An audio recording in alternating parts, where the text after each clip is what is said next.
Luz Marina Giraldo es una desmovilizada de las FARC. Tiene una historia muy impresionante que nos las va a contar hoy. Su compañero fue Alexander Parra Uribe, conocido como Rodolfo Fierro, excombatiente de las FARC, líder del espacio territorial de reincorporación y capacitación Mariana Pérez tras la firma del acuerdo de paz. Hizo parte de los hombres de seguridad más cercanos de Manuel Marulanda Vélez Tirofijo y fue asesinado el 24 de octubre de 2019 dentro del ETCR, es decir, del espacio de reincorporación. Y en diciembre del mismo año, la policía y la Unidad Especial de Investigación para el Desmantelamiento de Organizaciones Criminales de la Fiscalía capturó a 6 personas relacionadas con el hecho. Luz Marina nos va a contar su vida. Ella dice que es cirujana y se hizo cirujana en las FARC. Su infancia, su paso por las FARC y la historia del asesinato de su marido, la posterior investigación y lo que ha pasado después. Bienvenida a Cambio, Luz Marina. Bueno, muy buenos días para usted y para todos. Muchas gracias por la invitación. Cuéntame, ¿cómo es tu vida? Por la invitación. No, pues nosotros encantados de tenerte aquí. ¿Cómo es tu vida? ¿Dónde naciste? ¿Cómo es tu historia? Bueno, yo soy llanera de nacimiento, nací en San Martín Meta en el 1978. Mis padres son campesinos de la región, eran campesinos de la región. Mi padre fue asesinado el 31 de diciembre de 1985. ¿Qué hacía tu padre? Mi padre era agricultor. Mi padre fue asesinado en una masacre que hubo en la reforma del municipio de San Martín, en diciembre de 1985. ¿Cómo lo asesinaron? ¿Quién lo asesinó? ¿En qué circunstancias? Bueno, eso fue una circunstancia muy violenta. No solamente yo viví esa experiencia, sino muchas personas más. Yo estaba muy chiquita, yo soy del 78 al 85, tenía 7 años. Y junto con mis hermanos perdimos a mi papá, pero perdimos el norte realmente, porque realmente fue totalmente catastrófico. En este momento ese pueblito es un desierto, ahí hay unas personas que viven allí, pero que no tuvieron que vivir la experiencia que vivimos todos los habitantes de ese caserío. Ese pueblo era muy bonito porque además estaba por la vía antigua de San Martín a Granada. Era como donde toda la gente que salía de la vega del río Ariari hacía su comercio, sacaba sus productos allí llegaban y descargaban cuando venían del pueblo. Era muy bonito. Después ¿Quién lo asesinó, Luz Marina? ¿Cómo fue el asesinato? La verdad nosotros nunca supimos, porque además esa masacre fue borrada hasta de la historia del Meta. Es muy triste porque hasta borrada la historia del Meta está registrada el asesinato, la masacre que hubo en el Castillo, la masacre que hubo en El Dorado, está registrado la masacre que hubo en el crucero de Puerto Rico, pero la masacre de la Reforma no está registrada en las historias de todas las masacres. Tratemos de reconstruir la escena. ¿Tú estabas en dónde? ¿A qué horas fue? ¿Dónde fue? Realmente es algo muy doloroso para mí, pero pues fueron unos hechos que, aparte de que fue en una época donde uno como familia se reúne, porque fue un 31 de diciembre, estábamos en reunión familiar con los vecinos, departiendo, y de repente llegaron gente armada y mataron a todo el mundo. Muchos, en su mayoría hombres, mujeres salieron heridas, algunas esposas o hermanas que quisieron como intervenir o defender o bueno, lo que sea, fueron también heridas. ¿Tú qué recuerdas? La verdad, mi recuerdo es muy borroso. Yo solamente recuerdo como esa angustia de todo el mundo, Nosotros, los pequeños, mis hermanas, las más grandes, nos cogieron y nos escondieron, no nos dejaron presenciar como de primera vista, porque solamente encerradas en una habitación nosotras escuchábamos los gritos de la gente de afuera. Es horrible, la verdad, es un recuerdo de película de terror, la verdad. ¿Estaban en casa de quién? En mi casa, en la casa paterna, en donde nos criamos con mis hermanos, estábamos ahí. ¿Y por qué se supone que lo mataron? No sabemos, la verdad no fue solamente mi padre, como le digo, en esa ocasión hubieron muchísimos muertos.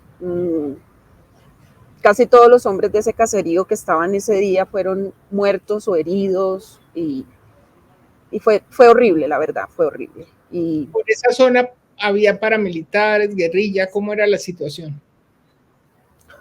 pues la verdad yo en esa época ni sabía de conflictos ni nada, pero históricamente ese era un territorio donde siempre la guerrilla y los paramilitares estuvieron en disputa por el territorio, porque si usted recuerda las masacres del Castillo, del Dorado, de el cruce de Puerto Rico para esa misma época, entonces ahí no, pues siempre fueron atribuidos a los paramilitares, pero esos eran pues como las pujas de poder por quién se quedaba con ese territorio. Entonces, pues realmente nosotros, yo estaba muy chiquita y como le digo, la masacre fue hasta borrada de los libros de historia del departamento del Meta. ¿Qué pasó en tu vida después, Luz Marina? No, pues después de una masacre de esa índole, con todo lo que eso significó para mi familia y pues para las familias de todos los que vivíamos ahí, nos tocó salir. Yo no entendía cómo un día teníamos una familia, teníamos un hogar, teníamos una casa y al siguiente día y al siguiente año, porque pues ya al amanecer era 1 de enero, ya no teníamos nada, o sea, teníamos un papá para enterrar, teníamos una cantidad de vecinos muertos, teníamos destruida la vida de todos los que vivíamos en ese caserío. ¿Y se fueron para dónde? Realmente fue, como le digo, yo tengo, a pesar de que estaba ya de 7 años, yo tengo recuerdos vagos, fue un impacto muy fuerte psicológicamente. No tengo recuerdos precisos, decir llegamos aquí, llegamos allá, son recuerdos borrosos, como de entre que el duelo de saber que teníamos que enterrar casi que a la carrera a mi papá sin saber para dónde coger, un caos realmente. Mi mamá nos dejó donde un vecino, donde alguien en Granada Meta, donde un conocido de ella, que al parecer era un familiar de otra vecina. Allí nos dejaron a mí y a mi hermano y pues los más pequeños de la casa para ella mirar a ver qué hacía. Mi papá tenía una finca para los lados de la cooperativa y pues mi mamá se fue para la finca a ver qué podía vender, qué podía rescatar o qué podía hacer, porque realmente mi mamá no vivía en la finca con mi papá. Mi mamá vivía en ese pueblito de la Reforma porque nosotros estábamos estudiando, mis hermanos y yo. Entonces mi mamá no vivía en la finca, el que vivía en la finca era mi papá. Mi mamá se fue para la finca a ver qué podía rescatar de la finca y nos dejó ahí. El caso fue que no volvimos a saber de mi mamá porque las personas donde nos dejaron nos llevaron para el Bichada a mi hermano y a mí y nosotros no volvimos a saber de mi mamá. ¿Y cómo fue tu vida con esas personas? No, fue horrible. Maltrato permanente, horrible, horrible, horrible. A mi hermano lo pusieron a raspar coca, pues nosotros estábamos estudiando, mi papá trabajaba allá en la finca y mi mamá pues nos cuidaba. Nosotros no estábamos acostumbrados a trabajar. A mi hermano lo obligaban a ir a raspar coca, a mi hermano lo obligaban a ir a fumigar, a hacer cosas. Pues mi hermano ya iba a cumplir 14 años, pero pues nosotros, como le digo, estábamos estudiando, nosotros no éramos de trabajo y menos de esa clase de trabajo. ¿Y a ti qué te ponían a hacer? A mí me ponían a cuidar unos niños, los hijos de la señora, me ponían a lavar ropa, a cocinar para trabajadores, a lavar ollas, bueno, todo lo que era el oficio de la casa. Pero no era solamente el hecho de que me pusieran a hacer un oficio, sino el maltrato. Nos pegaban, nos trataban horrible, al punto de que mi hermano, en un momento desesperado, se desapareció por un tiempo y cuando volvió a aparecer, él se había ido para las filas de las FARC y después volvió por mí y nos fuimos los dos para la guerrilla. Ya para esa época yo ya tenía 10 años y mi hermano iba a cumplir 16. ¿Qué otro maltrato hubo ahí en esa época contigo?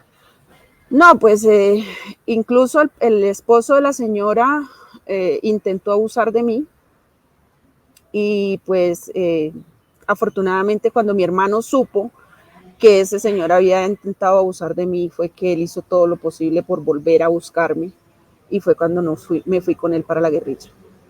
¿Él por qué se fue para la guerrilla? Pues por todo lo anterior.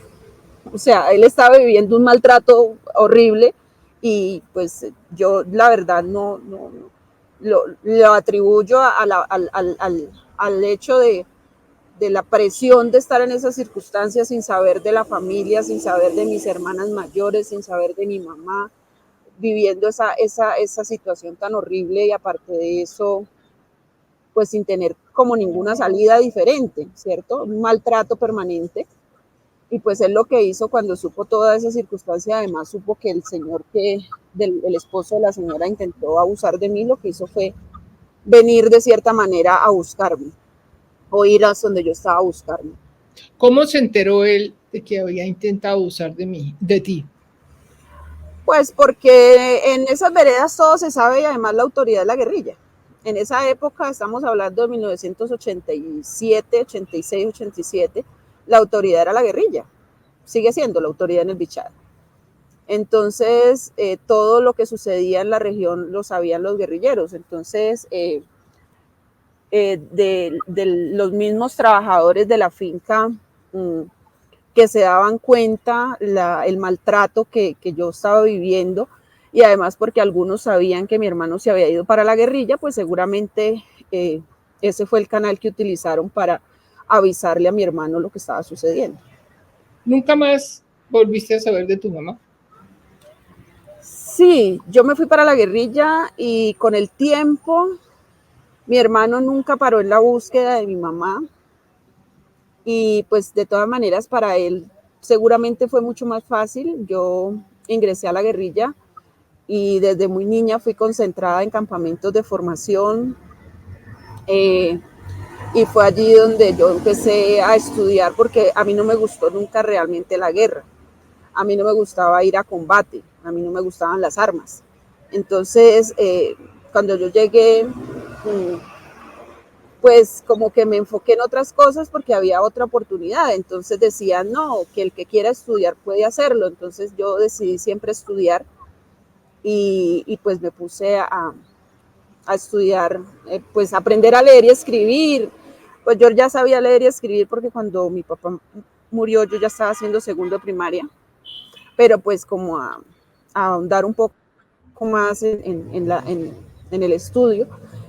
Y por muchos años yo no supe lo que era salir de un campamento porque pues yo estaba, pues no, yo no estaba apta seguramente para salir a hacer trabajos externos, mientras que mi hermano sí, mi hermano, él aprendió la mecánica y él andaba por los frentes arreglando los carros o arreglando motores fuera de borda o arreglando motos. Él aprendió la mecánica, entonces a él lo mandaban a diferentes frentes a hacer esos trabajos de mecánica y él pues aprovechaba para buscar a mi mamá.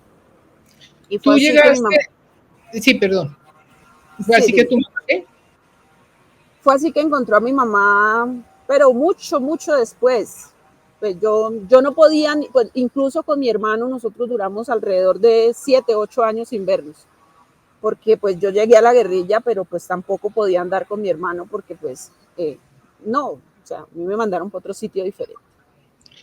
¿A qué edad reencontraste a tu mamá? Yo encontré a mi mamá y ya tenía como unos 17 años cuando volví a ver a mi mamá. ¿Y hoy se ven o no? No, mi mamita ya falleció. Falleció. Mi mamá ya Pero falleció. antes de que falleciera, de los 17 años hasta que falleció, ¿tuvieron contacto o no? No, solamente una vez que pasé por el pueblo donde mi hermano me había dicho que estaba mi mamá y yo pedí permiso al comandante con el cual iba y me dieron permiso de ir a ver a mi mamá, pero fue una cosa muy esporádica, fue muy de entrar, saludar y ya. ¿Y, y, ¿Y qué fue de la vida de ella? ¿Ella por qué no los volvió a buscar? No, es que después de que está uno ya en la guerrilla es muy difícil de que la mamá vaya y lo busque a uno y diga, venga, entrégueme mis hijos. No, eso no es así, eso en la guerrilla es muy complicado. ¿Que ustedes se habían ido a la guerrilla? Claro, ella ya después, pues ella me vio uniformada. El día que yo fui a visitarla, el día que yo llegué a donde ella estaba, yo llegué uniformada. Pero antes de eso, o sea, entre que... Ella sabía que nosotros estábamos en la guerrilla, pero ya no podía hacer nada, porque nosotros ya estábamos en la guerrilla.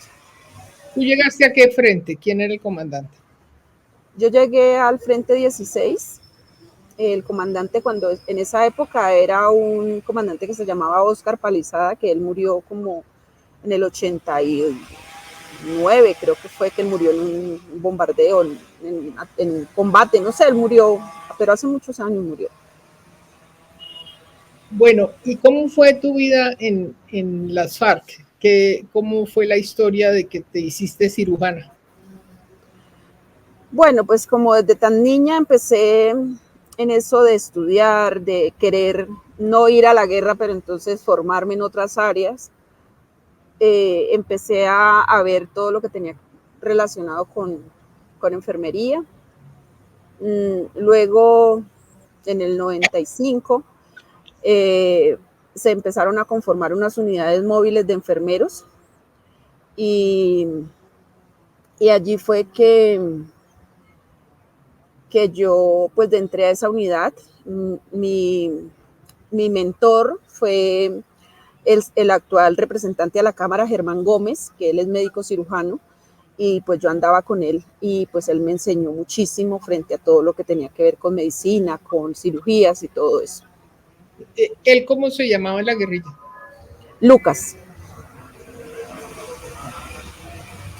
Entonces te hiciste médica cirujana. Cuando te conocí me dijiste yo soy cirujana. Sí. Yo soy médica cirujana especialista en traumatología de guerra. ¿Y hacías operaciones? Sí, señora. ¿Y cómo hacían con la anestesia? Todo eso lo teníamos que manejar. Cada uno de nosotros teníamos que manejar todas esas áreas. Desde cardiología, anestesia, todo, absolutamente todo. ¿Cuál fue la operación más difícil que practicaste? La operación más difícil fue por un impacto múltiple de tórax, donde estaban comprometidos los dos pulmones. ¿Y qué pasó en esa cirugía? Pues el compañero se salvó, porque pues no solamente era yo, habíamos varios compañeros que pues hacíamos equipo y logramos salvarle la vida al compañero. Lo complicado de nuestro trabajo es que nos tocaba hacerlo en medio del combate, o sea, nosotros teníamos que atender a nuestros heridos en el mismo fragor del combate. Entonces eso era lo complicado de nosotros, porque teníamos que mantener la calma para canalizar una vena mientras sonaban bombas y metrallas.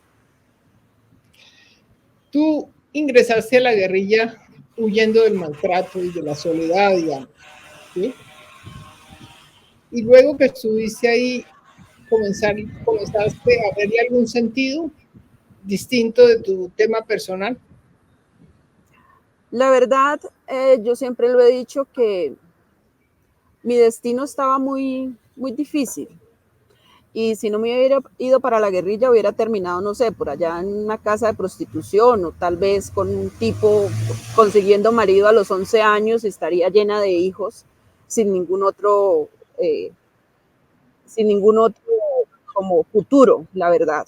Estaba supremamente difícil. Yo no creo que hubiera tenido una vida muy digna o una vida muy, muy representativa si hubiera seguido en ese camino, no sé, me hubiera suicidado, quién sabe, qué sé yo qué hubiera pasado con mi vida, porque realmente cuando una niña de esa edad está sin ninguna protección de una persona que realmente la cuide y la proteja, es muy difícil.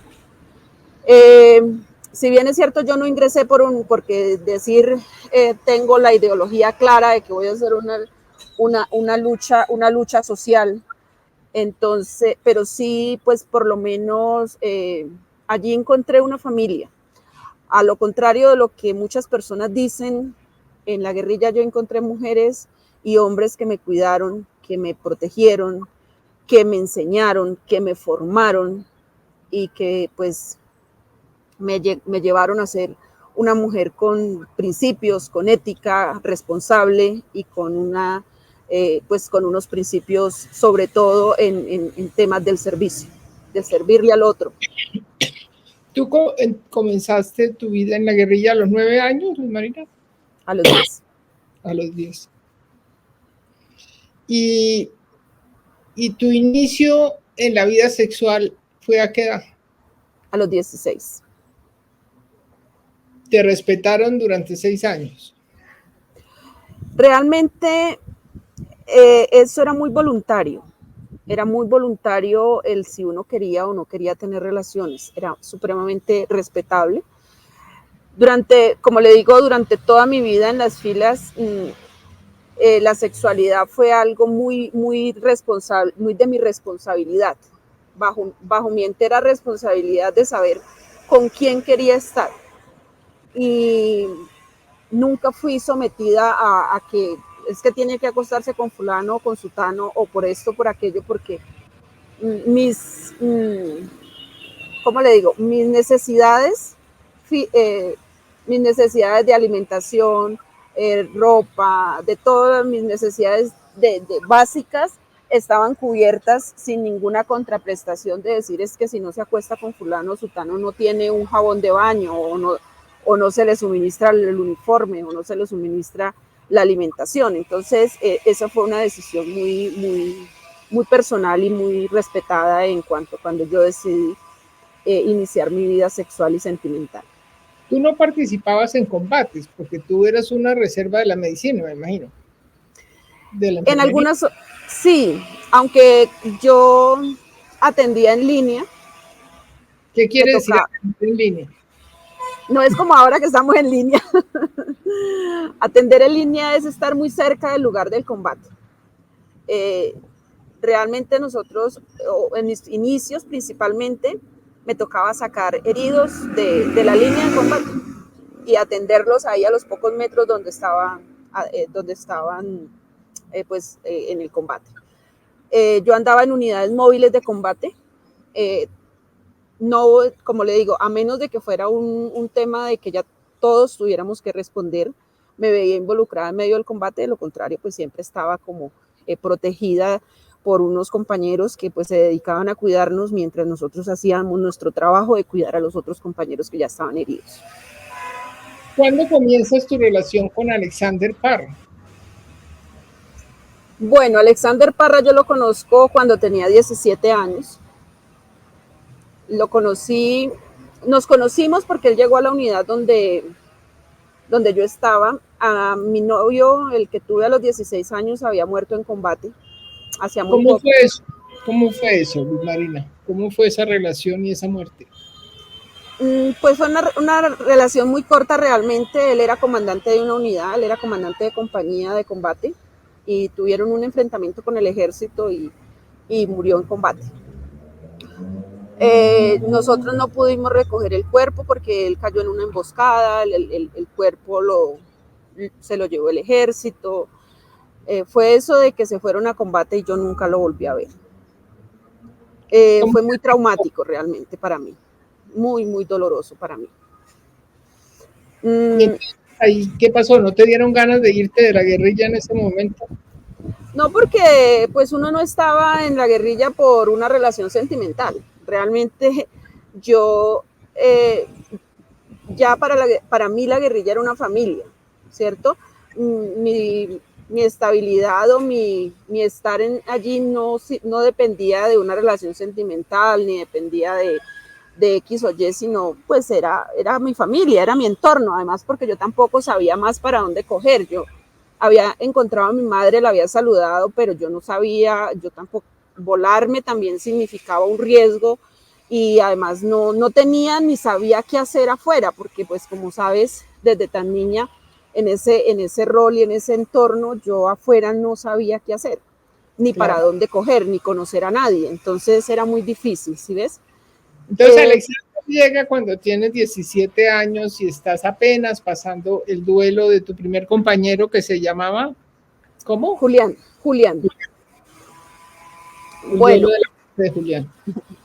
Sí, pero nos conocimos simplemente, él llegó a la unidad a donde yo estaba, de comandante de esa unidad, y nos conocimos, realmente no hubo como relación como tal ni nada, simplemente nos conocimos. Ahí sí tengo que reconocer que a mí me gustó desde el primer día que lo vi yo. ¡Ay, qué bello! Pero... ¡Qué hombrazazo! ¡Qué hombrazazo! Pero además él tenía compañera, él vivía con una compañera y pues nada, ahí no había, ahí sí como dicen los muchachos hoy en día, ahí no había nada. Pero... ya nos conocimos, él llegó a la unidad y yo tuve que pues relacionarme con él en el ámbito laboral, decirle qué estaba haciendo, coordinar cosas, porque pues él era el que autorizaba, al ser el comandante, las compras de lo que yo necesitaba, mantener al día de las cosas que se necesitaban para desempeñar mi trabajo. Yo tengo que decir que en los años que estuve yo dentro de las filas, yo pude ejercer mi labor como enfermera con la autonomía que eso me daba, ¿cierto? Él llegó como comandante del frente en que estabas. Sí, yo estaba en el frente 55 y él llegó de comandante de este frente. Rodolfo Fierro, le decía. Sí, el coronel Rodolfo Fierro de la Revolución Mexicana. Sí. Entonces él llega allí, nos conocemos, intercambiamos por nuestro trabajo y no nos volvemos a ver, simplemente como que cada uno cogió por su lado, porque luego yo tuve que irme para otras unidades. Mi trabajo era muy de estar de un lado para otro atendiendo situaciones de combate donde hubieran, y cuando habían operativos programados nos citaban a nosotros los enfermeros a que nos presentaran. Pues nosotros como éramos de unidades móviles de enfermeros, simplemente nos daban a través de Lucas, nosotros nos decían empaquen equipo, nos vamos, nosotros no sabíamos para dónde íbamos ni nada, simplemente sabíamos que íbamos a atender donde requirieran nuestros servicios. Éramos como ambulancia del bloque oriental. Habíamos varios que estábamos vinculados a esta unidad móvil, que éramos trasladados en el momento requerido a donde fuéramos requeridos. Y tenías que ver con el mono Jojoy, me imagino. Pues sí, nosotros nos íbamos donde nos mandaran. Como y pues comandante sí teníamos del bloque oriental, pues lo tuviste que conocer, sí, o tratar. Sí, afortunadamente sí lo distinguí. Para mí, personalmente, fue una gran persona. Él vivía muy pendiente de que nosotros los enfermeros estuviéramos con todos nuestros instrumentos al día, que nosotros tuviéramos los medicamentos que se necesitaban, que los comandantes de los frentes nos suministraran todo lo que nosotros necesitáramos, porque él siempre decía que nuestro trabajo lo hacíamos bien en la medida de que tuviéramos lo necesario, y así como los que iban a la guerra tenían munición, nosotros teníamos que tener jeringas y todo lo necesario. Nos molestaba diciendo que nos iba a comprar ametralladoras de jeringas. Oye, ¿cuál fue el combate más fuerte, más sangriento que te tocó, digamos, recorrer? Me Too fue muy traumático. Para mí, Me Too fue un episodio muy traumático realmente.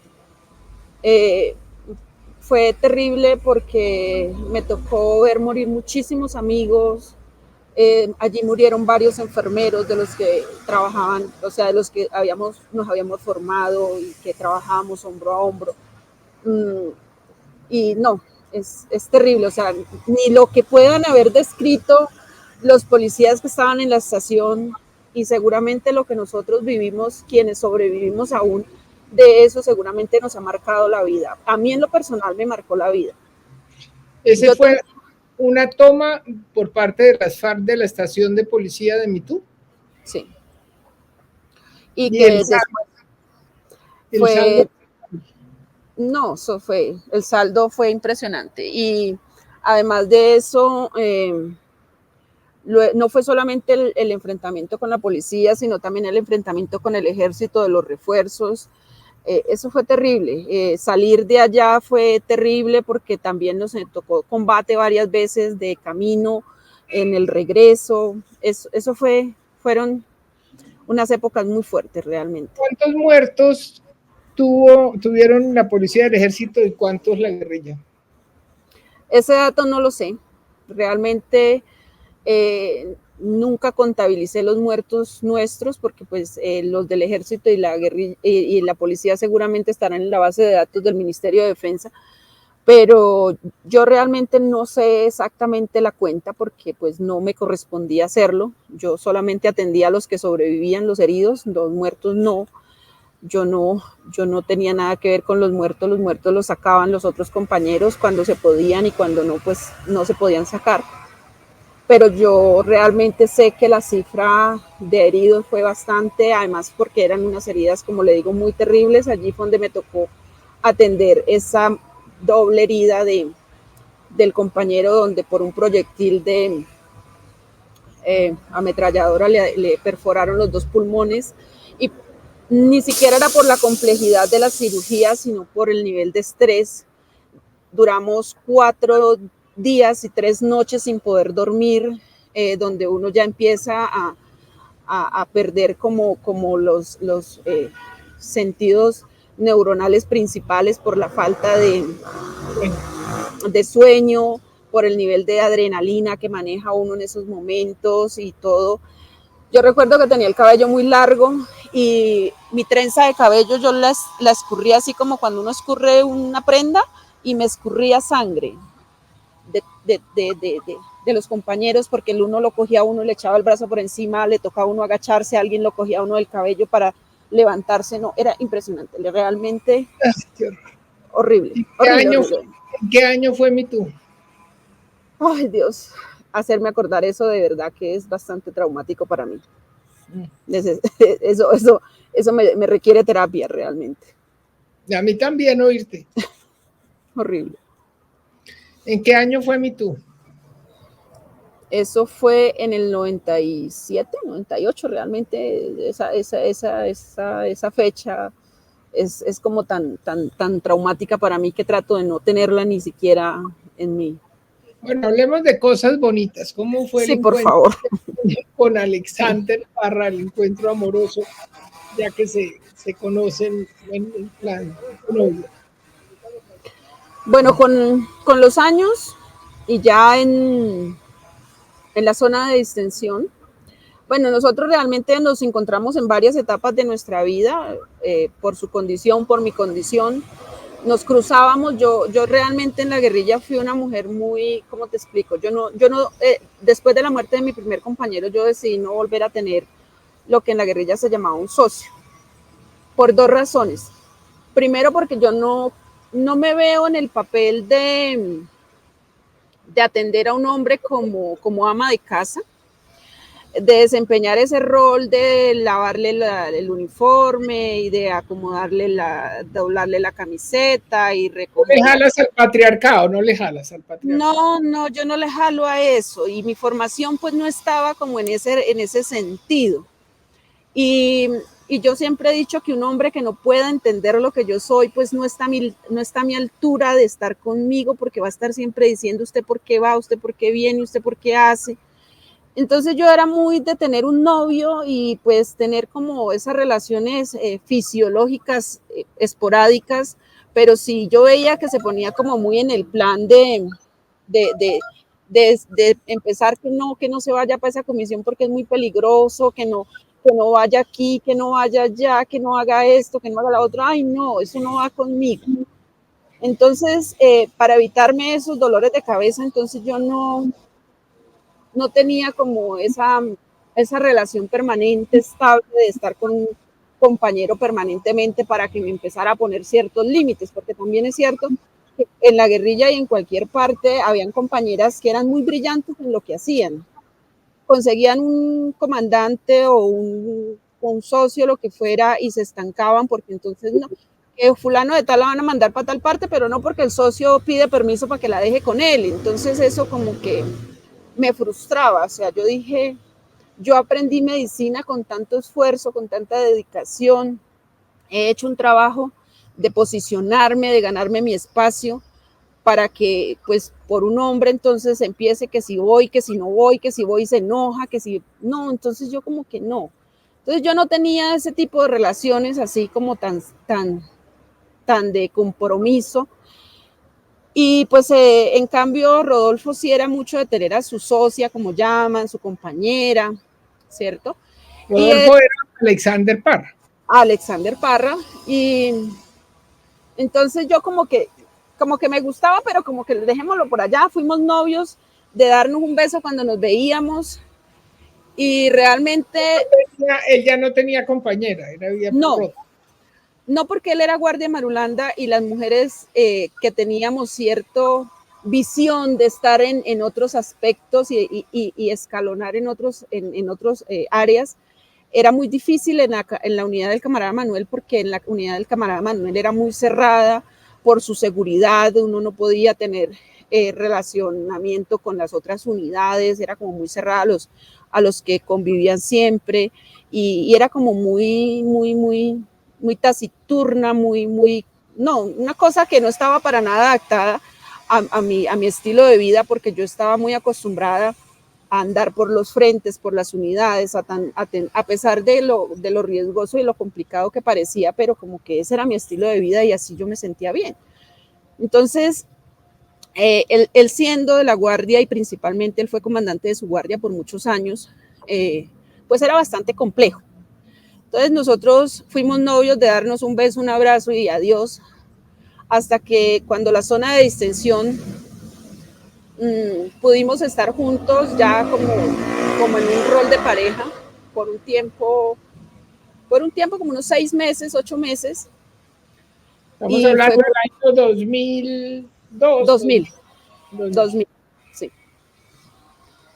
En la zona de distensión pudimos ya tener una relación mucho más tranquila, porque pues yo estaba ahí, pero pues lo que yo hacía lo podía hacer dentro de la misma zona de distensión. Y pues eso fue bonito porque hacía muchos años que estábamos como que nos damos un beso y nos vamos, como que nos cogemos de la mano cuando nos encontramos, pero como que no podíamos estar juntos por esas circunstancias. Entonces, pues ahí pudimos compartir. Sin embargo, por mi mismo trabajo, en el 2001, me tocó venir a atender una situación a Cundinamarca, que fue cuando fui capturada. ¿Una situación de algún enfermo, algún herido? No, nosotros para esa época del bloque oriental habían ordenado hacerle unas pruebas de sangre a los compañeros para el tipo de RH, porque pues teníamos que saber todo el mundo el RH, habían compañeros y unidades que no se les había realizado. Entonces, a nosotros nos mandaron unos grupos de enfermeros para diferentes unidades a hacer RHs para los nuevos que han llegado y no se le había hecho ese proceso. Y a mí me mandaron para Cundinamarca, y en ese proceso de cuando me mandaron para Cundinamarca fue que fui capturada.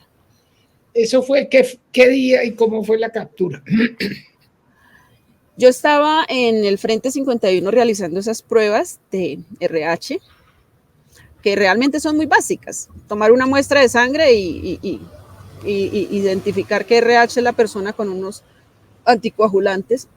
Y entonces venía subiendo una comisión del Frente 40 con unas personas detenidas y necesitaban un enfermero porque uno de las personas sufría de hipertensión. Y al comandante le pareció mandarme a mí a que estuviera pendiente de esa persona hasta la entrega.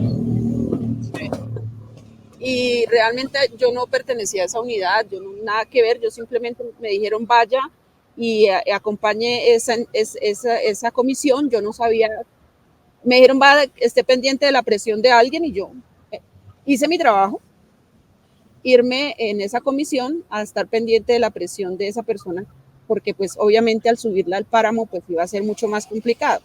Entonces tocaba estarle tomando la presión arterial, dándole el medicamento si era necesario. Esa persona, no te entendí, ¿esa persona era quién? Una persona que iban a liberar.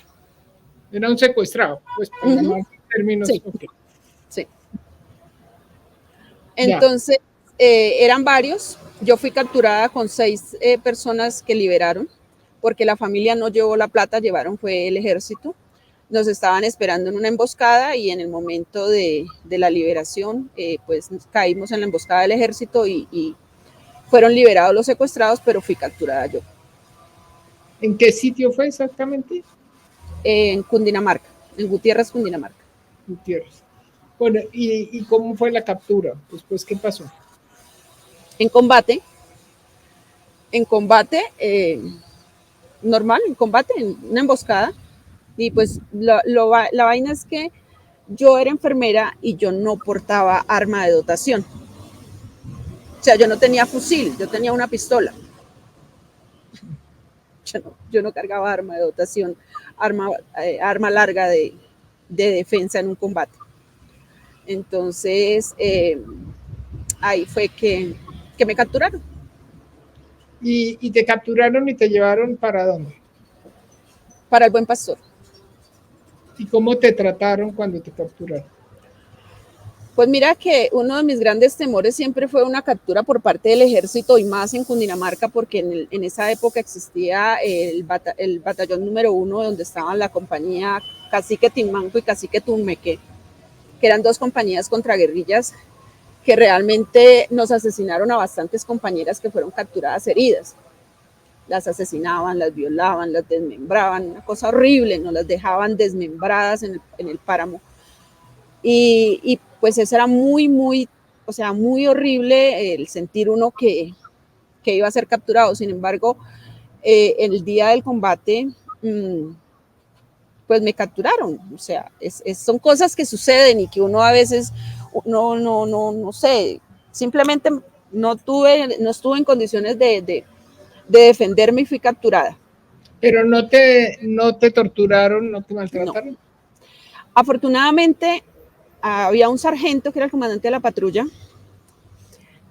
Nunca más volví a saber de él, sé que el apellido era Díaz. Y en el momento en que a mí me capturan, el sargento se quita su hijab y me lo coloca porque pues yo iba así con el uniforme pero sin chaqueta y estaba lloviendo muchísimo en el páramo, estaba totalmente mojada. Y el sargento se quita la camisa, se quita la chaqueta, me la pone por encima de los hombros y le dice a los soldados que no me podían tocar. Muy lindo. Sí, fue un ángel de la guardia realmente. Y me bajaron ya me encontré con los secuestrados, vi mis compañeros muertos, murieron como 16 o 17 compañeros que se enfrentaron porque ellos sí tenían con qué enfrentarse, yo no tenía con qué enfrentarme, yo me había salido y además a mí me habían sacado otros 2 muchachos que apenas empezó el combate de una vez dieron la orden que me sacaran porque yo no tenía que estar ahí, es que yo no tenía que estar ahí, ese no era mi trabajo. Entonces apenas empezó el combate y reportaron que una emboscada, inmediatamente dijeron que me tenían que sacar de ahí como fuera. Pero a mí me sacaron, las 2 personas que capturaron conmigo era un compañero que ahora está en reincorporación y un joven que era menor de edad, tenía 12 años. Y nos cogieron a los 3 porque pues estábamos totalmente no estábamos en condiciones de enfrentarnos con una patrulla del ejército. Luz Marina, entras al Buen Pastor y duras ¿cuánto tiempo presa? Bueno, cuando llego al Buen Pastor me doy cuenta que estaba embarazada. Yo no sabía que estaba embarazada. Yo no sabía. Alexander Parra. Cuando llego al Buen Pastor me doy cuenta que tenía 3 meses de embarazo. Yo no tenía ni idea. No había sentido absolutamente ningún síntoma. No me sentía nada. Yo no sentía absolutamente nada. Cuando me hacen los exámenes de sangre de ingreso a la cárcel, me dicen que estoy embarazada. Y yo, ¿cómo así? ¿Qué pasó? Yo no sabía que estaba embarazada. Otra situación es que yo nunca había tenido un documento de identidad. Entonces, pues nosotros habíamos sido instruidos previamente en cualquier caso de que fuéramos capturados, no podíamos dar nuestro nombre propio, no sé qué. Entonces, Yo no di mi nombre propio. Yo di cualquier nombre, el primero que se me vino a la cabeza, y dije que yo estaba en la guerrilla desde muy niña y que yo no sabía de dónde podía encontrar mi registro civil, ni que yo sabía de mis padres, nada, y ahí me quedé. Y como no me pudieron hacer una identificación plena, les tocó soltarme por vencimiento de términos a los 11 meses. O sea, en el 2002. 2002. ¿Y qué pasó con el bebé? Mi bebé, ya tengo nieto. ¡Ay, qué maravilla! O sea, tú tuviste el bebé en la cárcel. Sí, yo tuve mi bebé en la cárcel y salí con mi bebé a la zona de distensión y volví a la cárcel cuando mi bebé, volví de la cárcel a la zona de distensión cuando mi bebé tenía alrededor de 4 o 5 meses. ¿Y qué pasó con el bebé? ¿Te lo llevaste o qué pasó con el bebé? Claro, yo llevé mi bebé, yo tenía que llevarle mi bebé al papá para que lo conociera, para que compartiera con él. Yo de alguna manera con los abogados le hice saber que pues que yo estaba embarazada, además que los abogados que nos visitaban siempre ellos llevaban el reporte de en qué condiciones estábamos. Y pues de cierta manera fui privilegiada porque me dejaron quedar con mi bebé. Algunas personas me reprochan y me dicen, ay, sí, como su hijo era del guardia de Marulanda, entonces por eso le dieron permiso, pues no sé, totalmente las circunstancias se dieron y yo me pude quedar con mi bebé. Yo salí en prisión domiciliaria, no salí exonerada totalmente, salí en prisión domiciliaria, pero no tenían mi identificación plena, pero ya cuando salgo en libertad, me veo obligada por la condición de mi bebé a ir a buscar mi documento de identidad. Yo sabía dónde podía buscarlo y fui, lo busqué, saqué mi cédula y pues registré a mi bebé. ¿Y tu bebé cómo se llama? No puedo decirlo. ¿Y tú te lo llevaste a la zona de extensión y estuvo contigo ahí cuánto tiempo? No, mi bebé estuvo conmigo ahí hasta cuando se empezó, pues como toda la situación de que se supo que se iba a romper la zona de extensión, entonces a mí me sacaron de allí con el bebé. Empecé a trabajar fuera desde otros ámbitos, ya no con el uniforme, con el bebé conmigo, el bebé conmigo. Luego por interno te comparto las fotos de mi bebé y de mi otro bebé, porque luego tuve otro bebé y ya pues de mi nieto. También de Alexander. Sí. Qué lindo. O sea que tú nunca te separaste de tus hijos.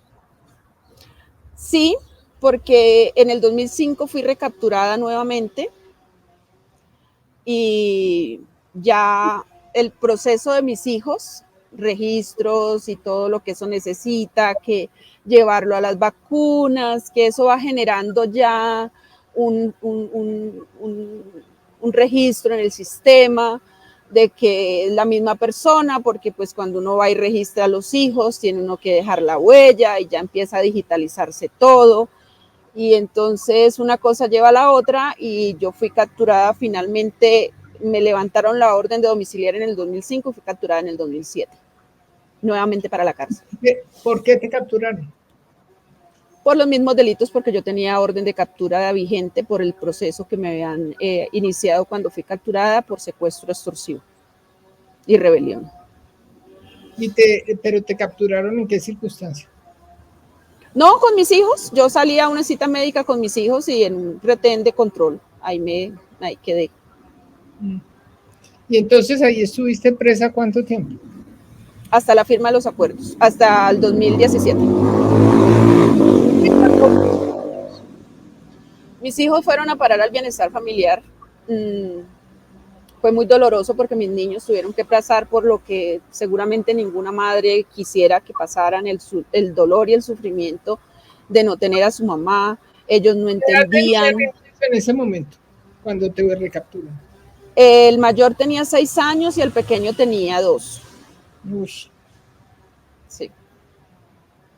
Entonces fue muy duro, la verdad. Fue muy duro y pues uno sabe lo que debe, uno sabe lo que tiene que pagar, pero los hijos pues no están en eso. Mis hijos tuvieron que sufrir mucho, ellos se criaron en hogar de sustituto del ICBF, pero fue muy fuerte, la verdad. O sea que salieron del ICBF cuando tenían ¿qué edad? No, ya eran unas adolescentes grandes, ya casi mayores de edad. Porque, a ver, los acuerdos se firmaron en 16. Yo salí en el 2017. En 17 sales de la cárcel y te capturan en el ¿qué? ¿2005? 2007. 7, 10 años. Sí. ¿Y cómo es ese reencuentro con ellos? No, pues ellos siempre estuvieron, como yo siempre estuve presente porque a través del ICBF pues teníamos la visita, ellos los entregan a fundaciones para que lo visiten a uno, por cierto, muchas gracias a las fundaciones que nos hacen ese favor de llevarnos a los hijos a la cárcel, porque realmente es la única forma que tiene uno para ver sus hijos cuando está privado de la libertad, cuando las fundaciones asociadas o que prestan ese servicio al ICBF hacen esos trabajos, son muy importantes para las prisioneras. A través de las visitas, yo tenía una entrevista telefónica o videollamada una vez al mes, cada 6 meses podía verlos presencialmente, y así yo siempre estuve presente. De alguna manera yo nunca les conté a ellos sobre su padre, ellos me preguntaban a mi papá, yo no sé dónde está, yo no podía decir, nunca a nadie le dije cómo se llamaba su papá ni nada de eso, porque pues por seguridad de él y de todos, yo no, de mis hijos también, yo tampoco iba a decir quién era el papá y dónde estaba ni qué estaba haciendo. Entonces, por seguridad de todos y aún por su seguridad, ellos no tienen el apellido del papá, porque pues fue muy complicado después en la reincorporación, porque cuando nosotros salimos, cuando él los pudo estar con ellos, ya ellos estaban grandes y pues cambiarles el apellido, ponerle su apellido significaba unos trámites burocráticos muy fuertes. Entonces decidimos que un apellido no hacía la diferencia. Sí. Bueno, entonces salen en el 17 de la cárcel, ya está el proceso de paz. ¿Qué había pasado con Alexander Parra? ¿Dónde estaba en este momento Alexander? Alexander Parra para ese momento hacía parte de la dirección del bloque oriental, estaba en la Mariana Páez. En el ETCR. En el ETCR. Es Mariana Páez, no Mariana Pérez. Mariana Páez. Okay. Él estaba allí. Yo no sabía porque yo perdí el rastro de él, yo nunca volví a ni siquiera preguntar por él porque pues por su connotación de ser de la Guardia de Marulanda era completamente difícil yo decir, preguntar por Rodolfo, o sea, eso era horrible, yo no iba a hacerlo. Se había muerto Marulanda ahí, ya hacía rato se había muerto. Sí, pero no, yo después de eso, yo no, igual perdí el rastro, no volví a saber de él nada. Y cuando llegué allí, nos encontramos y estaba soltero y nos encontramos nuevamente. Y entonces se fueron a vivir a donde, allá.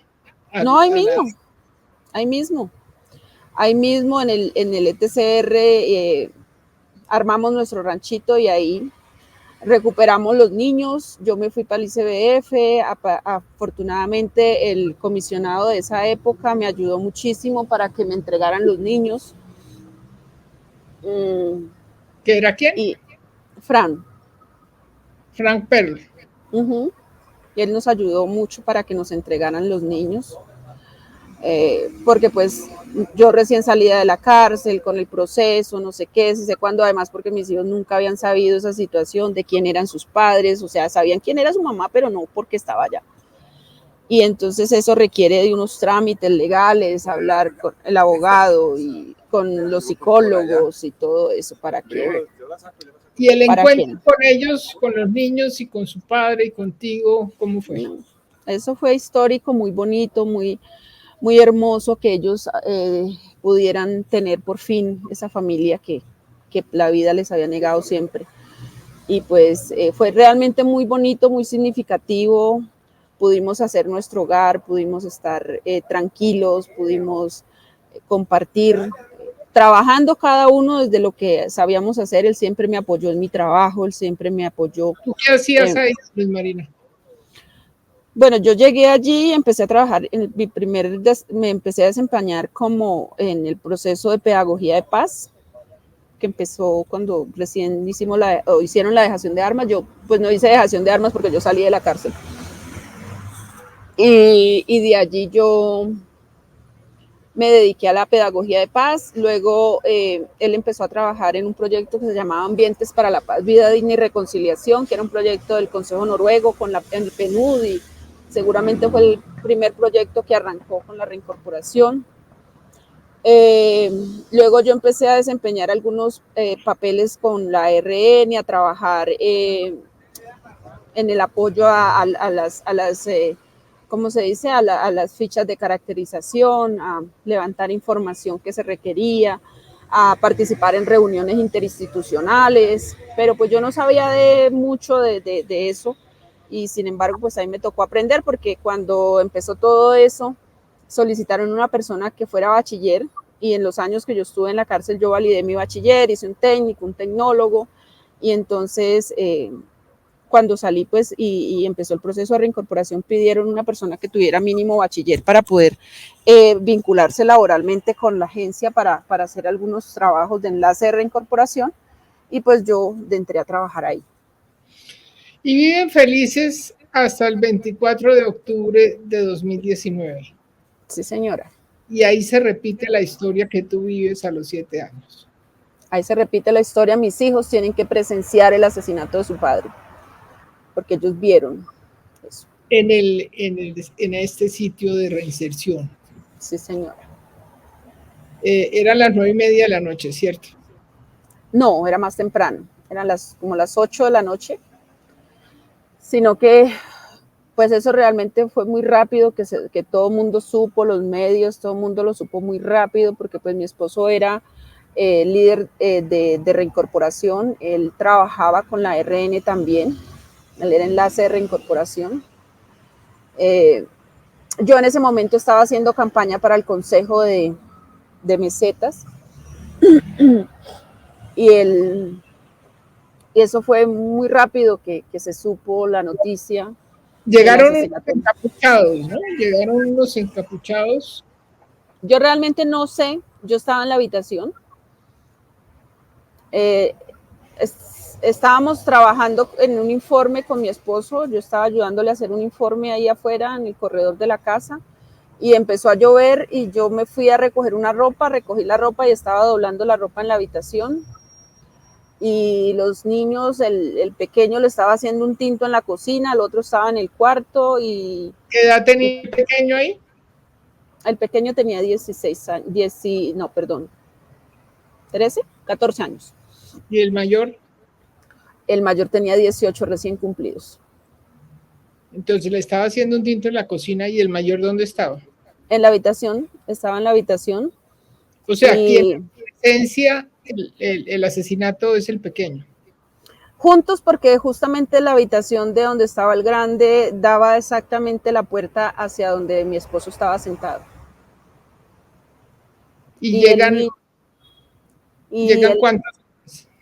No, es que yo realmente ese relato no me lo sé, porque yo estaba en la habitación cuando escuché los disparos y yo fui a salir corriendo y habían regueros en el piso, me caí, no sé, el caso fue que cuando yo salí él ya estaba en el piso herido, el niño encima, yo incluso pensé que el niño también estaba herido porque el niño estaba ensangrentado, porque cuando él cayó al piso, cuando llegaron los tipos, mi esposo trató de pararse para meterse para la habitación, para la casa, y los tipos le dispararon por la espalda, y el niño estaba lavado en sangre eso es cuestión de segundos, o sea, realmente incluso es tan fuerte que yo en ese momento me decían llame a la ambulancia, llame yo no sé qué, y yo no era capaz ni siquiera de desbloquear mi teléfono. Luz Marina, ¿quiénes lo mataron? Pues en la cárcel hay una persona que dice que fue el que disparó. Hay muchas investigaciones y adicional a eso, la justicia colombiana hizo justicia según ellos y capturaron unas personas, pero los dejaron salir por vencimiento de términos, cosa que pone en grave riesgo de seguridad no solamente mi vida, sino la de mis hijos que fueron testigos. Y Hoy en día casi todos los imputados están libres, solamente el que disparó el arma, que es un extranjero, por cierto, ni siquiera es colombiano, él dijo, yo no sé, yo no sabía, a mí simplemente me pagaron. ¿De dónde es? Venezolano. Él dijo, A mí yo... me pagaron. ¿Cómo? ¿Señora? Dijo, a mí me pagaron, a mí simplemente me pagaron. A mí simplemente me pagaron, incluso una de las cosas por las cuales los capturaron fue porque después del asesinato ellos al parecer empezaron a pelear porque los sicarios pidieron más plata. O sea, según eso les dieron, creo que no sé, como 4 o 5 millones. Y luego ellos pidieron más plata diciendo que eso no había sido suficiente, que les habían pagado muy poco y que porque además el personaje era muy, muy importante. Bueno, eso fue una discusión que incluso fue por eso también que los capturaron, porque ellos empezaron a llamarse entre ellos a decir que no, que ellos tenían que cobrar más plata, que porque esa persona era muy importante y que les habían pagado muy poquito y que no sé qué. Luz Y Marina, entonces... si miramos el Google, aquí dice, la Fiscalía determinó que el motivo del asesinato está vinculado con un hallazgo realizado por Parra, relacionado con una red de narcotráfico que operaba a través de los vehículos de la Unidad Nacional de Protección, red de la que al parecer hacían parte algunos excombatientes. El líder había solicitado a sus compañeros no volver a la ilegalidad, o sea, Alexander. Parra había obtenido información oficial que relacionaba a John Jairo Giraldo, alias Eider, con irregularidades en el ETCR, de acuerdo con unos mensajes extraídos de su celular. Un testigo protegido suministró información de números telefónicos que fueron interceptados, desde los que se realizaron múltiples llamadas entre el coordinador de seguridad del ETCR, los sicarios y alias Robert, disidente de la labor 40. Este testigo fue quien transportó el 24 de octubre a las inmediaciones del ETCR a 2 ciudadanos venezolanos presuntos autores materiales del crimen. 6 sospechosos fueron capturados a finales de diciembre de 2019. Inicialmente, una jueza de control de garantías de Villavicencio envió a la cárcel preventivamente a alias Eider como supuesto determinador del crimen y a 5 personas quienes son investigadas por los cargos de homicidio y concierto para delinquir. El lunes 30 de diciembre de 2019, la Fiscalía reveló en audiencia que alias Eider habría contratado a Raúl Ramón Cruz, alias para cometer el asesinato, y este a su vez habría contactado a Darwin Javier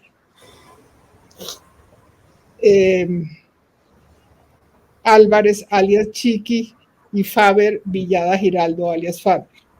Según narró el fiscal del caso durante la imputación de cargos, este último recogió a Marlos Andrés Cubillos Giraldo, alias Marlon, y a Sander Eloy Flores Puerta, alias Sander. Además, revela que fue Eider quien dejó ingresar a Chiqui y a Faber al ETCR en la noche del 24 de octubre. En declaraciones realizadas durante estas audiencias, Luz Marina Giraldo, o sea tú, indicó que desde que Eider asumió la coordinación del espacio, camionetas de la Unidad Nacional de Protección realizaban viajes imprevistos hasta Arauquita, donde aparentemente pasaban a Venezuela, por lo cual se plantea la teoría de que el asesinato fue ordenado por el disidente de las FARC, José Manuel Sierras Jaugal Zarco Aldinever, quien inicialmente se había acogido al proceso de paz, pero fue expulsado por la JEP tras aparecer en el video publicado el 29 de agosto de 2019 junto a Iván Márquez, Jesús Santrich y alias El Paisa, en donde revelan su ingreso a la lucha armada. ¿Eso es cierto? Hay bastantes imprecisiones que pues de todas maneras eso corresponden a la investigación. Hay imprecisiones, por ejemplo, yo eso no lo dije nunca, eso lo extrajeron ellos de otras fuentes, y la publicación dijo que había sido yo la que había dicho eso, porque yo incluso en esas audiencias ni siquiera participé ni como testigo ni como nada, porque el juicio aún no ha empezado, el juicio aún no se ha realizado, yo no hice declaraciones en la audiencia de imputación de cargos ni nada de eso. Sin embargo, pues corresponde a la Fiscalía dar las aclaraciones de los hechos. Lo que sí es cierto es que los juzgados de control de garantías dejaron libre, pues, hace poco, incluso en diciembre, dejaron libre a Eider. Realmente nunca se ha sabido exactamente quién dio la orden, porque Eider nunca dijo quién dio la orden. No, al principio de las investigaciones liberaron a los otros, porque por lo mismo, por vencimiento de términos, porque entramos a pandemia y en esa pandemia pues no, el IMPEC no tenía todavía las condiciones de las audiencias virtuales y los juzgados entonces retrasaron las audiencias y por una cantidad de irregularidades, el caso es que ya solamente privado de la libertad está quien disparó, que es Sander Eloy, que él reconoció su responsabilidad, se acogió a los beneficios de testigo protegido y él pues esclareció muchas cosas y ayudó pues a esclarecer otras y pues la verdad yo no hablo sobre el proceso porque primero que todo lo que yo diga pues es extraoficial porque pues no me consta nada de eso, habían cosas seguramente investigando, situaciones que yo no puedo decir si pasaron o no pasaron porque yo en ese momento estaba en campaña y mi esposo estaba en otras labores y pues que corresponderá en su momento seguro pues en las audiencias que faltan del juicio pues aclarar, ¿cierto? Sin embargo, pero son muchas todo cosas. apunta a que fue la gente de la primera Marquetalia. Eso es lo que dicen las investigaciones. Realmente cuando pues sucedieron los hechos a mí me decían no, que escríbale a fulano, que pregúntele a sutano, que no sé qué, yo dije yo no le voy a preguntar a nadie, yo no voy a escribirle a nadie, yo no voy a decirle, porque a mí me decían no, que mándele una carta al Dinever, que mándele una carta a Iván, que mándele una carta a fulanito, yo no le voy a escribir a nadie, yo no le voy a mandar una carta a nadie. Si ellos fueron responsables, pues que lo descubra la justicia, yo no me voy a involucrar en eso porque me pongo a eso y termino yo también involucrada en cosas que pues que nada que ver. Si Pero bien es cierto. El caso de que dice Google que Alexander había descubierto esos torcidos en carros de la unidad de protección, ¿eso es verdad? Por eso le digo que eso corresponde a una investigación judicial que, pues, como le digo, yo no podría, pues, hablarlo irresponsablemente. Mi esposo, pues, él hacía su trabajo de reincorporación invitando a los compañeros a estar en la legalidad, a no retroceder en su intento de seguir en el proceso, a brindar garantías para que ellos tuvieran las garantías laborales y socioeconómicas para que siguieran adelante en su proceso.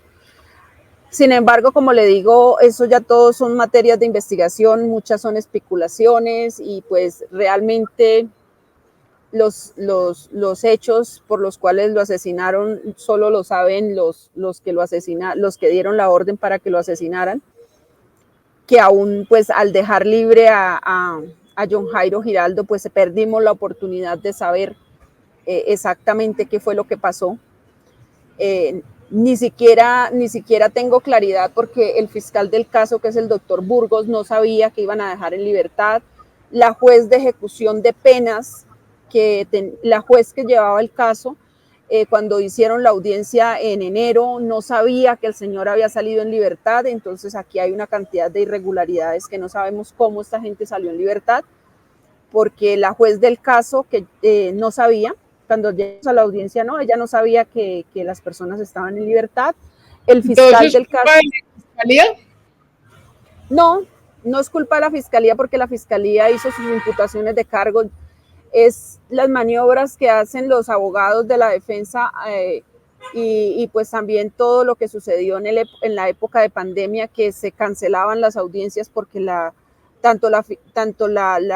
IMPEC no presentaba los presos a sus audiencias porque no tenían equipos para presentar la audiencia, para asistir, los abogados no se conectaban.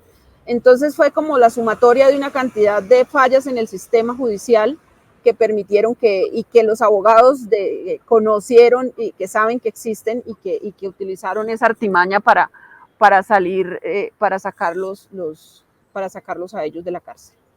¿Tú pusiste una demanda a raíz del asesinato de Alexander?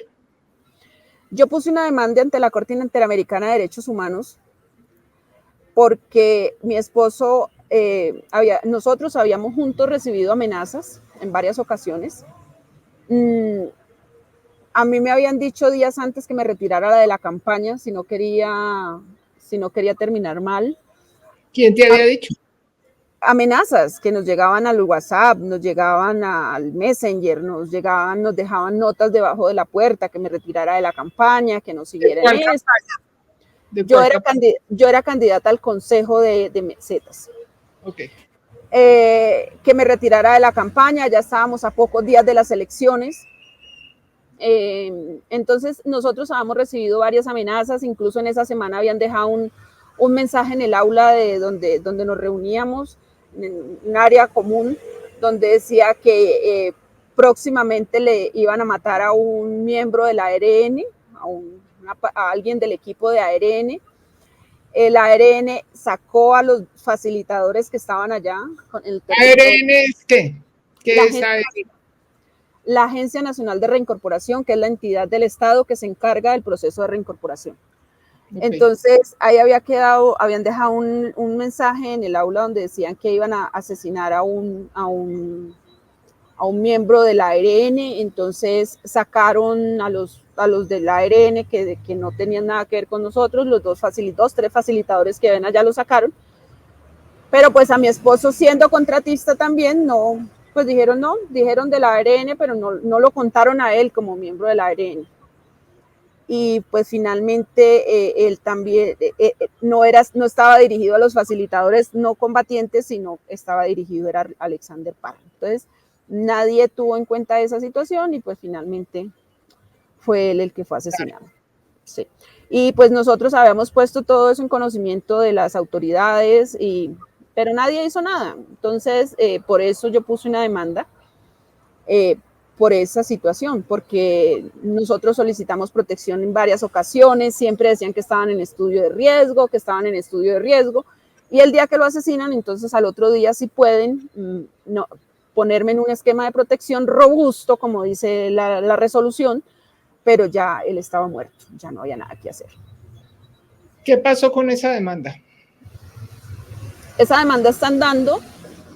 La Corte Interamericana el año pasado estuvo indagando entre las medidas de protección que tengo yo y mis hijos en el avance de la investigación, pero pues lamentablemente se llevaron la sorpresa de que los culpables habían sido liberados y pues ahí están. Mis abogados están constantemente al pendiente de esa situación, pero pues ahí van. Las demandas ante la Corte son muy demoradas, pero yo creo que también obligan de cierta manera al Estado a la protección de la vida de los demandantes. ¿Alguien te pidió en algún momento que retiraras esa demanda? Sí, me solicitaron que retirara la demanda porque podía afectar los diálogos de los señores que están en proceso. Yo dije que yo no retiraba esa demanda. ¿Quién te solicitó, Luz Marina? No, me reservo el nombre de quien me lo solicitó, pero sí me lo solicitaron que levantara la demanda. Yo hablé con mis abogados, obviamente dije, yo no voy a levantar la demanda. ¿Alguien del gobierno del presidente Petro? Me reservo la información para después no entrar en mayores camisas. ¿Y si yo me la consigo? Eso ya... porque resulta de que el caso de mi esposo está elevado a delito político, porque mi esposo no solamente era un funcionario de la ARN, sino que también era un líder comunitario y además era líder del partido. hay que reconocer que en el único proceso que está reconocido el Partido Comunes como víctimas en el proceso de Alexander Parra. Entonces, en ese sentido, el asesinato de mi esposo es un asesinato que no prescribe, es de lesa humanidad, y que pues los responsables que salgan involucrados directamente en esta situación, pues seguramente de cierta manera van a tener que responder ante las autoridades, no importa qué proceso hayan adelantado o estén adelantando. Entonces, por eso, pues yo no levanto la demanda. La verdad no es... Una fuente me dijo que el excomisionado Danilo Rueda te había pedido que que retiraras la demanda.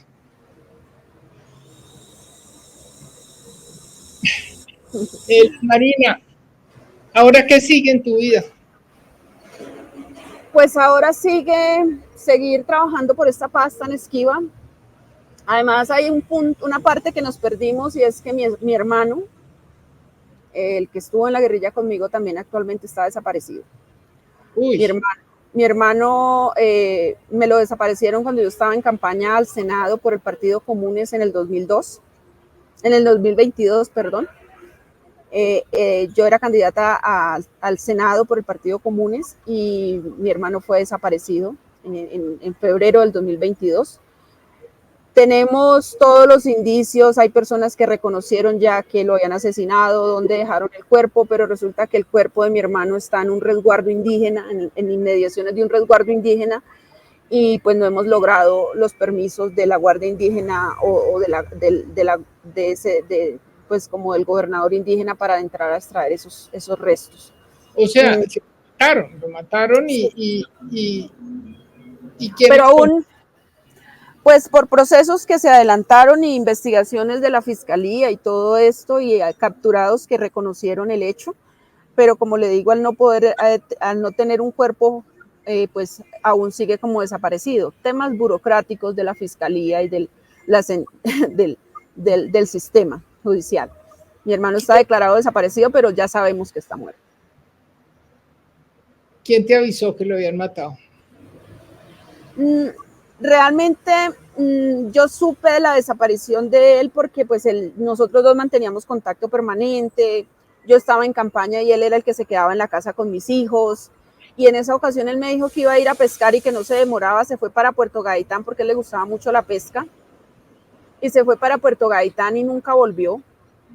Yo indagué con los amigos que quién lo había visto, que quién no lo había visto, que los compañeros que yo sabía que se habían ido a pescar con él me dijeron que no, que él se había montado en una canoa con el pescado, y que supuestamente venía para Puerto Gaitán, pero nunca llegó. Encontraron la canoa, encontraron la moto, encontraron todo, pero no lo encontraron a él, y me empezaron a indagar en el territorio, y efectivamente pues encontraron alguna trazabilidad de por dónde había pasado, y hasta que pues capturaron a unas personas en la región, y les preguntaron y dijeron que sí, que ellos, a unas personas de la disidencia que estaban en la región las capturó el ejército, y les preguntaron si conocían de los hechos, y ellos dijeron que sí, que conocían de los hechos, y que el señor había sido ejecutado, que porque supuestamente era espía de la policía, yo no sé, que era infiltrado de la policía, que además tenía una hermana que era política y que era traidora de la revolución y que no sé qué, y entonces ellos sabían a ciencia cierta que él era mi hermano, porque mi hermano pues era muy conocido en esa región. Entonces ¿se supone que a él lo mataron también las disidencias? Sí. ¿O la Marquetalia? No. Pues no sé cuál de las tantas, realmente con tantas cosas yo ni sé quién es, pero lo que sí es cierto es que la persona que está capturada, fueron capturados en combate con el ejército o en una operación del ejército, y hacen parte a uno que llama el ejército Gaor, la policía, no sé, y ellos reconocieron que efectivamente mi hermano había sido asesinado también. Marina, ya cerrando, ¿tú crees que haya posibilidad de hacer la paz con las disidencias y con Marquetalia? No. ¿No crees que tengan un móvil político? Mira, no podemos hablar de paz sin hechos de paz. Y se lo voy a decir no como militante del partido, no como, se lo voy a decir como firmante de este acuerdo de paz, como mujer que ha vivido la violencia del asesinato de dos de los seres más cercanos a mí, que no pueden... Tres, bueno, sí, tres, mi papá, mi hermano y mi esposo. No podemos hablar de paz asesinando firmantes del acuerdo de paz. No podemos hablar de paz y seguir llamándonos a nosotros traidores de la revolución. No podemos hablar de paz si no se reconoce que el acuerdo de paz del 2016 tiene todo lo por lo cual nosotros luchamos durante tantos años. No, ya qué reforma rural integral se va a pedir si ya en el acuerdo de paz está contemplado.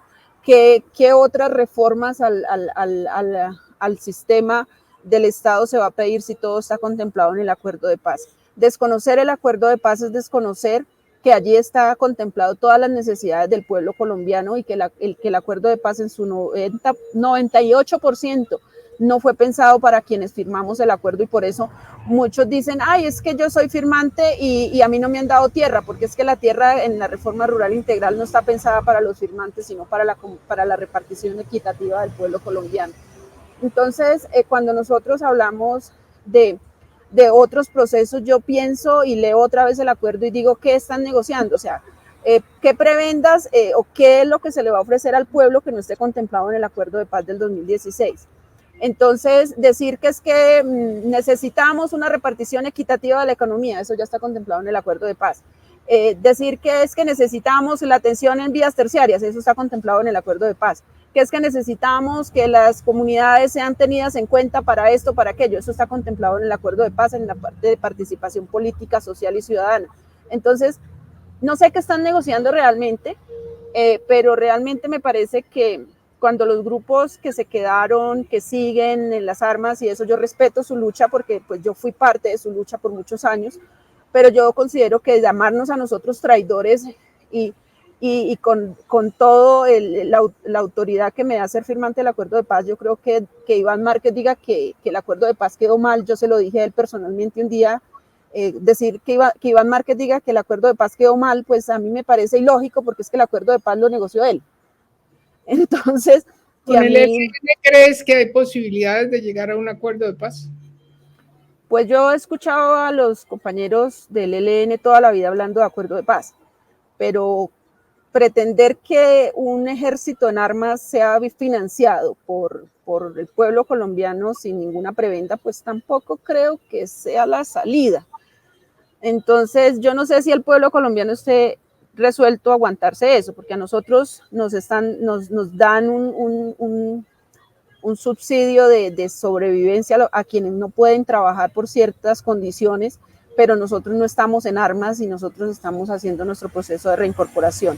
Entonces no se puede comparar el hecho de que a los firmantes del 2016 les den el 90% de un salario mínimo a personas que no están vinculadas a ningún grupo armado y que se encuentran en la legalidad, a decir que es que por eso tienen que financiar a un grupo que está aún en armas y que por eso entonces no suspenden todas las acciones militares. Entonces yo creo que esa puja de poder en los territorios que vemos todos los días, que se está viviendo en el Chocó, que se está viviendo en el Caquetá, donde todos los grupos están queriendo ocupar esos espacios, y esa puja de poder que hay en los territorios, a mí no me parece que sea una acción de paz, porque si ellos estuvieran pensando en una acción de paz, no estaban pensando en ocupar territorios. Entonces no sé la verdad cuál sea ni la estrategia de los grupos que están negociando, ni tampoco entiendo cuál es la visión que tiene los altos comisionados o la política de paz total, no la he podido entender realmente.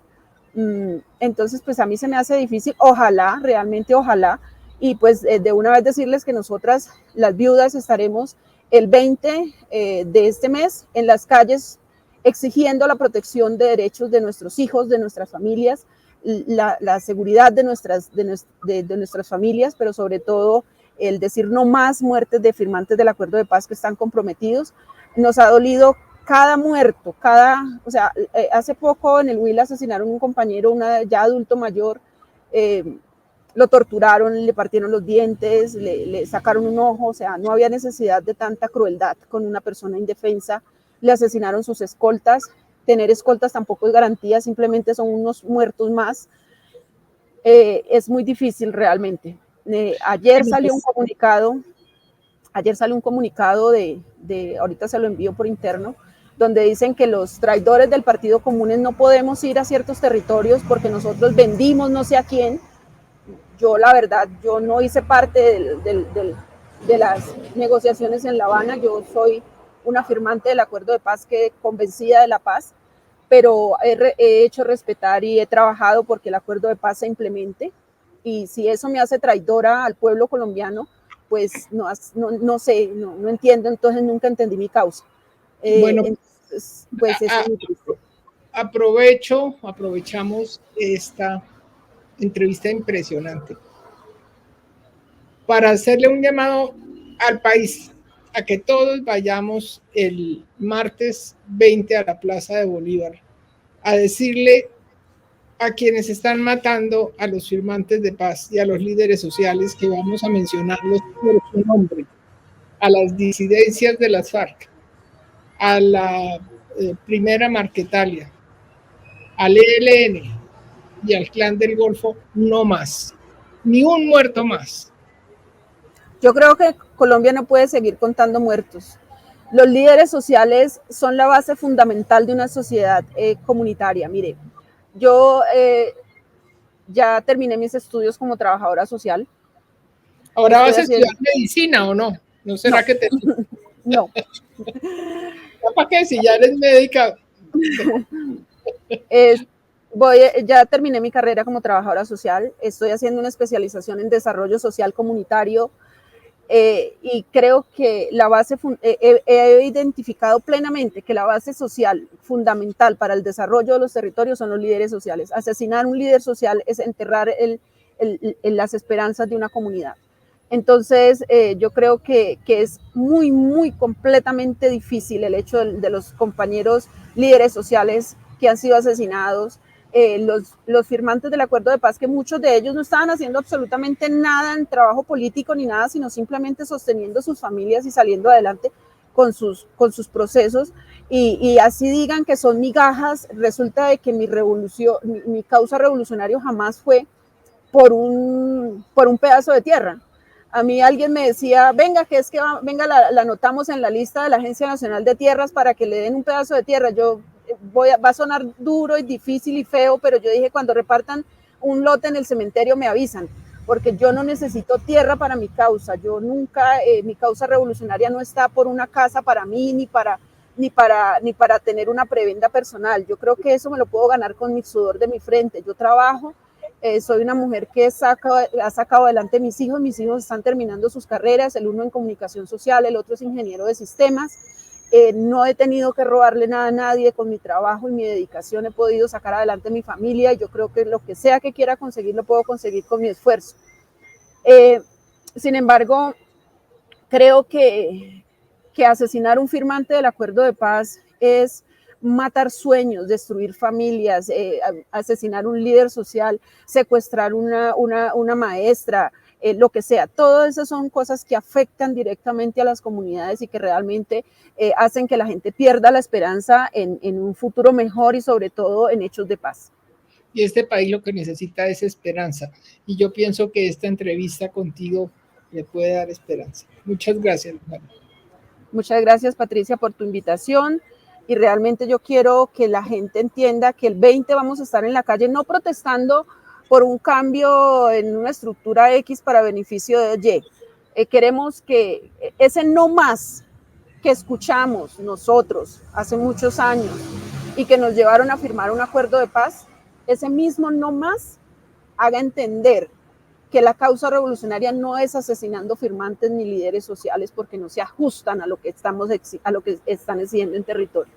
Yo creo que la causa revolucionaria es entender al pueblo y trabajar por él. Muchas gracias. Muchas gracias.